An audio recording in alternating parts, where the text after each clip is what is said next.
Vamos estar fazendo hoje minha primeira pregação. Então, confesso que eu estou um pouquinho nervoso, acho que é normal isso, mas eu acredito que quem quer que esteja aqui foi enviado por Deus para estar falando por vocês. E uma das pregações que, quando eu estava no lugar de vocês, sempre imaginava aqui na frente, falando alguma coisa, eu estava pensando no que eu falaria. Então eu escolhi esse tema. Pode colocar aí, Arthur. A tentação de Jesus, irmãos. É um tema que, assim, o pregador ele sempre fala para ele mesmo e depois ele fala para os outros. E eu acho muito difícil aqui na vida do cristão a gente não passar por tentações e provações. Então eu vou ler um pouco a respeito de Mateus 4 e eu tirei 3 lições dessa passagem que eu gostaria de compartilhar com vocês hoje, tá bem? Mas antes de tudo, vamos, do jeito que você está, vamos orar primeiro, tá bom? Senhor Deus, Criador dos céus e da terra, obrigado, Senhor, pela oportunidade de estar aqui e falar em Teu santo nome, Senhor. Que eu seja um mero locutor da Sua palavra, Senhor Deus.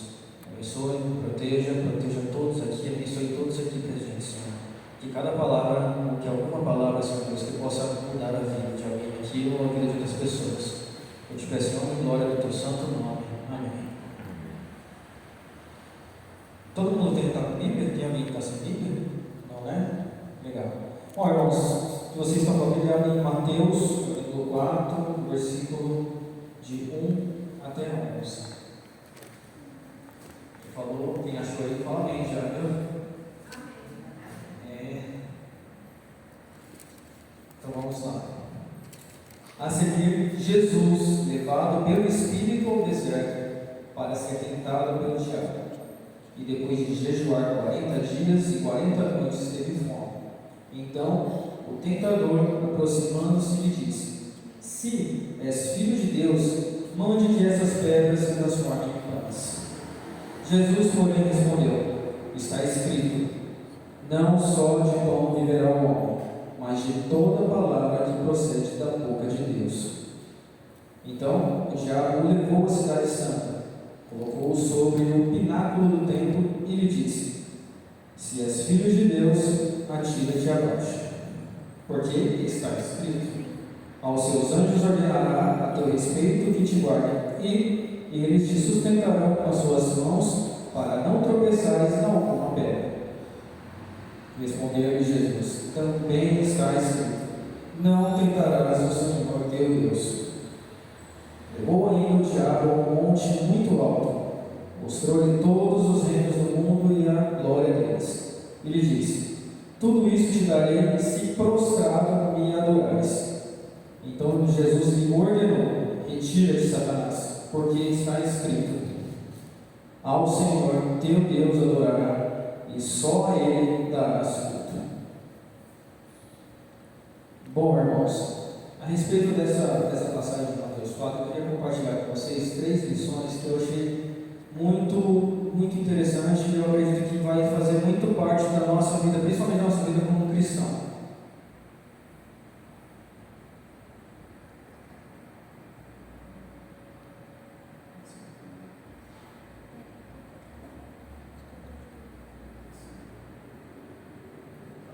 Esse está funcionando. Aqui. Primeira lição: o deserto, irmãos. Tem tudo que passamos na nossa vida, tem sempre um objetivo. E aqui Jesus foi levado pelo Espírito para o deserto para ser tentado por Satanás. Tudo isso que aconteceu não foi uma coisa aleatória, tinha um propósito. O propósito para Jesus era para ele se preparar. Jesus, desde o começo, ele sabia qual seria o seu fim. E mesmo assim ele veio à terra como um homem, ele sentia dor, sentia angústia, sentia medo, sentia todas as emoções e sentimentos humanos. Mas mesmo assim, sabendo do seu final, ele precisava se preparar. Acredito que ninguém... Obrigado. Acredito que ninguém que vai se preparar para fazer algo grandioso consegue simplesmente ir fazer. A pessoa tem que ter um preparo mínimo. Para Jesus não foi diferente. Jesus se colocou na situação de como ficar 40 dias sem comer, 40 dias sem tomar banho, 40 dias isolado, desnutrido, desidratado, e aí chega aqui Satanás. para ir lá e tentá-lo. Então a pergunta é: o que é o deserto, irmãos? O deserto para Deus, para Jesus, aliás, foi um lugar literal, onde ele testou o seu corpo, ele testou a sua mente e testou o seu espírito para o que viria a seguir, que seria o seu ministério e a sua morte e a nossa salvação. Mas aí vem a pergunta: o que seria o deserto para nós? Para mim, para você, para o cristão de forma geral. O deserto, irmãos, ele nada mais é do que as circunstâncias da nossa vida. Tudo aquilo que tem a capacidade de moldar o nosso caráter, de moldar como que a gente vai tomar a nossa decisão, de moldar a nossa fé. Às vezes pode ser literalmente um lugar, às vezes é dentro da sua casa, do seu trabalho, mas principalmente como nos relacionamos com as pessoas. Os atritos, os conflitos, as situações principalmente adversas da vida que vão principalmente moldar quem somos. Enquanto estamos vivendo bem, as coisas estão bem, a nossa fé não é muito testada, porque está tudo bem, está tudo tranquilo. Mas Deus deu tudo para nós. A partir do momento que Ele não vê, aliás, é Satanás que tira as coisas, Deus permite que as coisas sejam tiradas. Como que fica a nossa fé? Nós vamos ter a mesma fé quando estamos sem dinheiro? Vamos ter a mesma fé quando às vezes perdemos a nossa saúde? Vamos ter a mesma fé quando perdemos um filho, perdemos um marido, perdemos uma esposa? Então, irmãos, o deserto, ele serve para um objetivo. E aí vem a segunda pergunta: por que passamos pelo deserto? Ele serve para nos moldar. Todos nós, na vida de cristão, vamos passar pelo deserto, ou estamos passando pelo deserto, e possivelmente vamos passar pelo deserto, porque enquanto estivermos nesse mundo pecaminoso, nós vamos sofrer, irmãos. Isso é uma realidade da vida do cristão. Mas isso não significa que vamos ter uma vida de sofrimento e de dor e essa vai ser a nossa sim. Não. Vai ter um objetivo. Porque cada vez que a vida nos mandar no deserto, uma dificuldade, uma vida, nós vamos ter coragem e discernimento para enfrentar ele e sair de uma forma vitoriosa. Melhor. Não tem como, irmãos, a gente passar por um problema repetidas vezes e a gente se sentir pior do que da primeira vez. A vida vai dar o mesmo problema, a mesma pedra para você tropeçar, mas só que o seu pé vai estar bem mais forte. Vai dar a mesma circunstância para você chorar, mas o seu coração já vai estar mais resistente. Isso é o objetivo de toda tentação, de toda provação que Satanás manda na nossa vida. E aí vem a outra pergunta: como passamos por ele? Voltando um pouco para a história de Jesus, ele testou o seu corpo no deserto. Eu imagino aqui, todo mundo deve se perguntar: 40 dias sem comer, irmãos, o que aguenta? Ninguém aguenta. E ele fez isso como humano, ele não tinha assim, um poder divino para suportar 40 dias, ele suportou isso como um homem. E eu penso assim: se eu fico, sei lá, um dia sem comer, eu já fico meio estressado. Eu não sei como que é com vocês, mas 40 dias, irmão, ele testou o seu corpo ao máximo. Porém, existe uma coisa que não mudou nele, que foi o seu espírito. E a segunda lição, irmãos, que dá para tirar a respeito dessa passagem, é uma coisa que é muito importante para nós: intimidade com Deus. Jesus era completamente íntimo de Deus. Cada pensamento, cada ação, cada circunstância da sua vida era moldada unicamente através da vontade de Deus. Por isso que ele conseguiu ser capaz de suportar as investidas de Satanás. E isso nos traz um paralelo para a nossa vida. Como que nós agora vivemos nesse mundo de pecado, de crime, de tudo quanto é coisa ruim que pode acontecer, como que a gente consegue sair desvencilhado das investidas de Satanás? Primeira coisa: ter tempo de qualidade, irmãos. Ter tempo de qualidade para Deus. Eu vou falar uma coisa aqui que eu acredito que seja importante. Tudo que vamos fazer na nossa vida, irmãos, tem a ver com o gerenciamento do nosso tempo. A gente cuida do nosso tempo para a gente trabalhar, para a gente sair, para a gente estudar, para comer, para fazer uma atividade física. Para louvar a Deus é exatamente a mesma coisa. A gente precisa ter tempo de qualidade. Tempo de qualidade significa você separar um horário do seu dia para você conseguir se conectar com Deus. Tem que ser um horário bom, onde a sua fronte vai estar ligada. Normalmente você consegue fazer isso no começo do dia. Mas não dá para fazer isso, irmãos, quando você chega do trabalho cansado. Aí depois, pessoalmente, eu não tenho filhos, mas quem tem filho tem que fazer o quê? Fazer comida, lavar roupa e tudo mais. Aí você chega lá no finalzinho do dia, vou estudar um pouquinho da lição e vou ver o que é. Não consegue, não dá. Você tem que fazer isso quando você está desperto, quando o seu corpo e a sua mente, principalmente, está descansado. Aí você consegue entender o que a lição quer dizer para você. Porque sempre que você lê a Bíblia, você vai tirar uma lição para você. O segundo ponto, irmãos, que eu gostaria de destacar: estudar a Bíblia. Eu não coloquei ler, porque ler é diferente de estudar. E é uma coisa que eu acredito que é muito importante também. Estudar, irmãos, a Bíblia tem a ver com você fazer uma análise profunda de qual seja o tópico que você escolheu estudar. Se você pega lá o livro de Gênesis, você vai querer saber toda a descendência de Noé até Abraão, aí depois de Moisés, já em Êxodo. Se você pega só essa parte, você faz um estudo, você não faz uma leitura. Porque o estudo você consegue fazer uma comparação do que aconteceu e do que você precisa fazer hoje na sua vida. É uma conexão, sempre dá para você fazer isso. Uma parte você estuda, você lê, você aprende, você desenvolve e você faz sempre dia uma comparação com a sua vida e vê o que você pode melhorar. Não tem como você ler a Bíblia, não traçar um paralelo com a sua realidade e perceber, opa, tem uma coisa que eu preciso mudar, tem uma coisa que eu preciso ser diferente, ou fazer de forma diferente. Terceiro ponto, irmãos, que eu coloquei aqui: orar todos os dias. Eu vou confessar uma coisa para vocês. Eu aprendi a orar recentemente. Até lá na escola sabatina a gente viu um pouquinho. Eu, no passado, quando eu estava fora da igreja, obviamente fazia muita coisa de errado. E uma dessas era também orar. Orar, irmãos, não significa aquela coisa de pedir e agradecer. Pedir, agradecer, pedir, e assim vai. Isso se repete. Eu aprendi, irmãos, de uma forma bem bonita que orar é uma conversa. É literalmente um diálogo. Quando você se sentir mal, está acontecendo alguma situação, você fala, literalmente fala: Deus, eu estou com raiva. Deus, o que eu estou pensando agora? Deus, por que eu falei isso? Deus, por que eu fui ali? Conversa. Deus é como um psicólogo para nós. A gente abre o coração para Ele. E é isso. É como se você estivesse falando com o seu melhor amigo, com a sua melhor amiga. Você se abre, você conversa, você fala, como se ele estivesse aqui na sua frente. Expõe tudo aquilo que você está sentindo, seja de bom ou seja de mal. Tudo aquilo que está aqui te afligindo. Conversa com Deus. E é claro, o primeiro pensamento do seu dia tem que ser entregar o seu dia para Deus. Acordou e orar. E com tudo isso, a gente vai para a última parte de praticar os ensinamentos. Se você tem tempo, se você estuda e se você ora, tem uma última parte que tem que ser essencial, que é praticar, irmãos. Principalmente para nós que somos cristãos.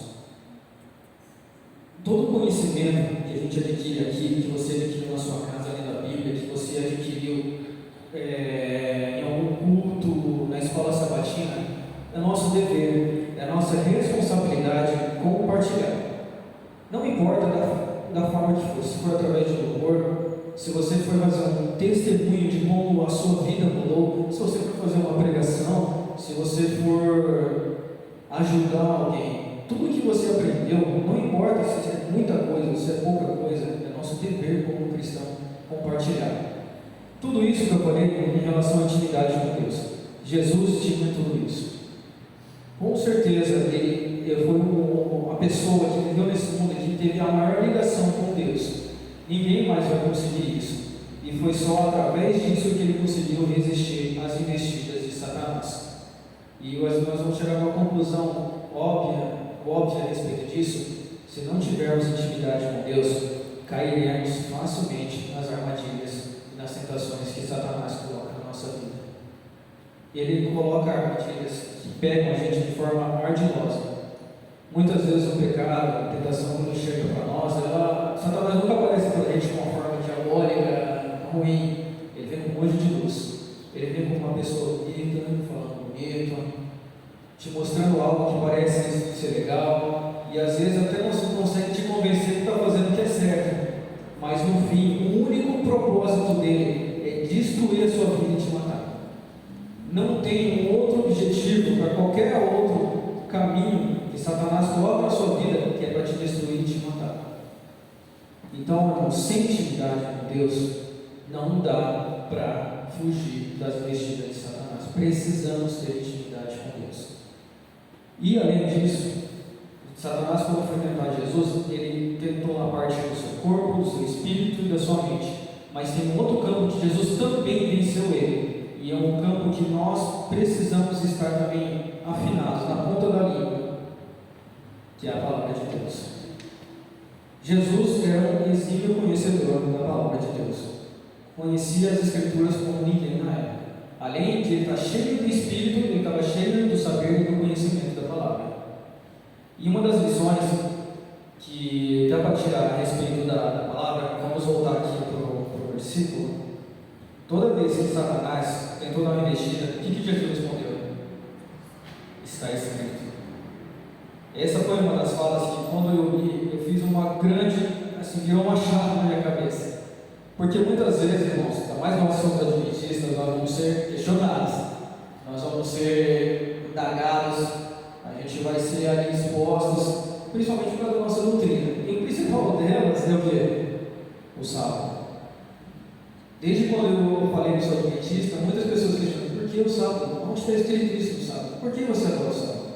E o principal que nós temos que ver na ponta da língua, e que olhando essa mensagem de dia, é que eu não sei de nada, eu não tenho que falar, eu acho, eu imagino, eu suponho, eu acredito que seja assim. A gente não acredita em nada, a gente não sabe de nada. A única verdade que a gente tem, que a gente se baseia, é a Bíblia, irmãos.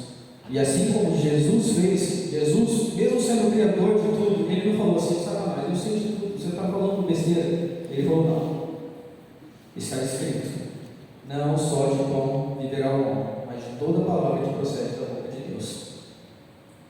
Não dialogar ou convencer o mal, irmãos. Nós não temos, por nós mesmos, capacidade de tentar enfrentar o mal.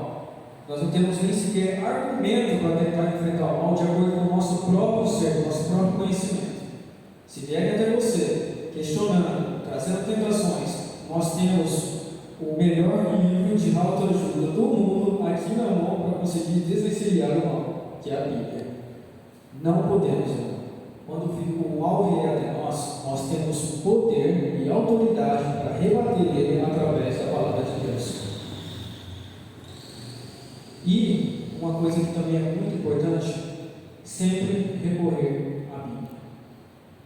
Às vezes, irmãos, nós passamos dificuldades nessa vida de natureza diferente, seja dentro de um relacionamento, seja no trabalho, seja até mesmo aqui dentro da igreja. Às vezes a gente se estranha com algum irmão, e isso acontece.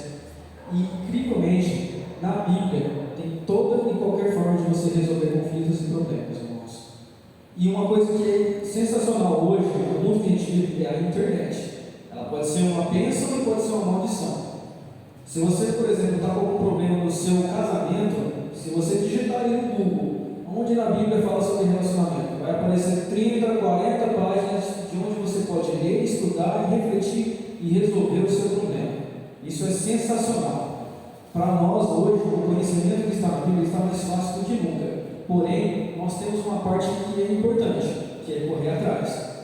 Não deixar que os problemas nos dominem. Se você está com problema no seu trabalho, se você está com problema com dinheiro, a Bíblia também tem a solução para isso. Não importa a coisa de natureza do seu problema. Sempre temos que recorrer à Bíblia e às promessas de Deus. Deus prometeu para nós que nesse mundo as coisas seriam difíceis, mas Ele também, Deus prometeu para nós que haveria um outro mundo além desse, onde o sofrimento ia acabar, a guerra ia acabar, a morte ia acabar. Então, é nessa esperança que a gente tem que se agarrar.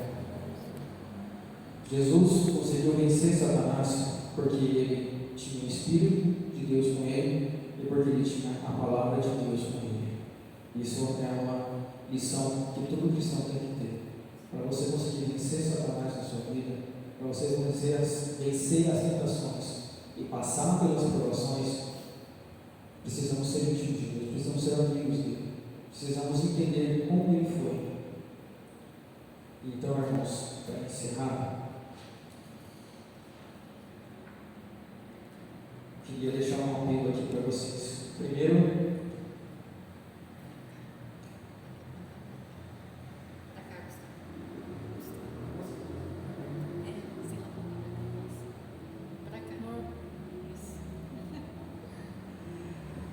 Eu vou deixar esses dois versículos para vocês, porque no final de tudo, quando você lê a palavra de Deus, quando você entende, quando você estuda, quando você faz tudo, tem uma coisa que você precisa gravar. Salmo 119, 11.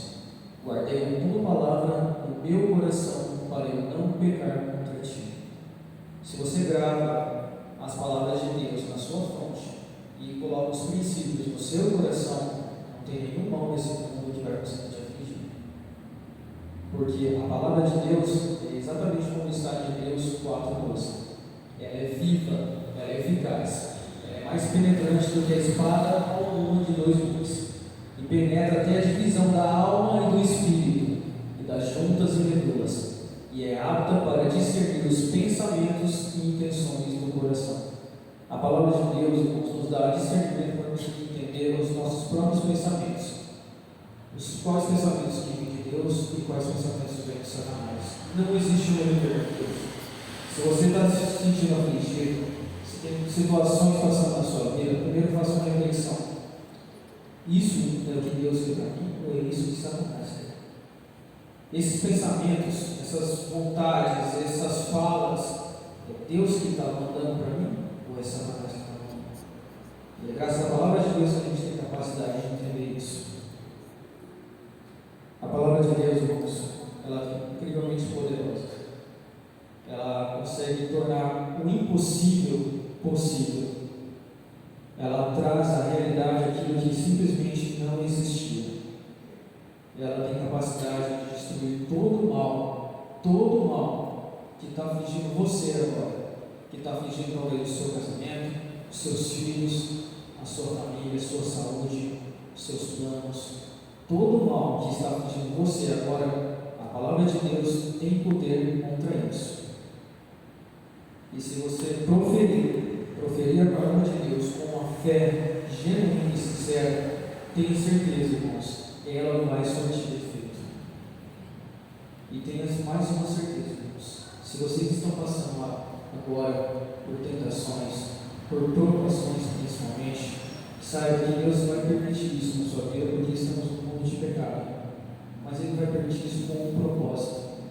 Ele vai mudar o seu caráter. Ele vai fazer de você um cristão melhor. E principalmente, Ele vai forjar a sua fé, fogo e fé, para você ficar mais forte do que nunca. Amém? Amém.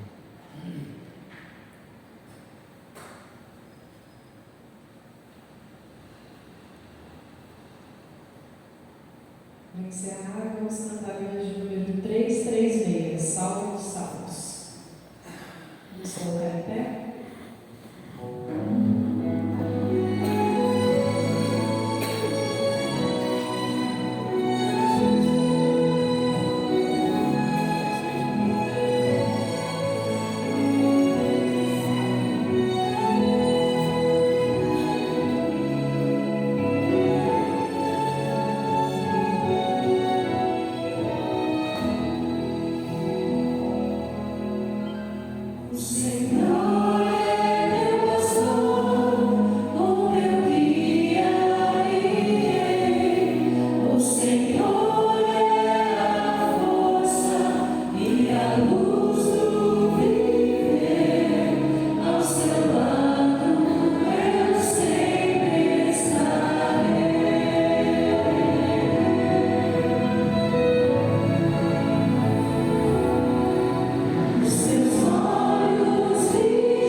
Deus, obrigado, Senhor, pelas suas palavras, por mais um ensinamento, Senhor, que todas as pessoas que estão aqui, que possam compartilhar e testemunhar o seu amor, Senhor, que possam aplicar o que foi aprendido aqui em suas vidas, que possamos ser cristãos melhores, Senhor.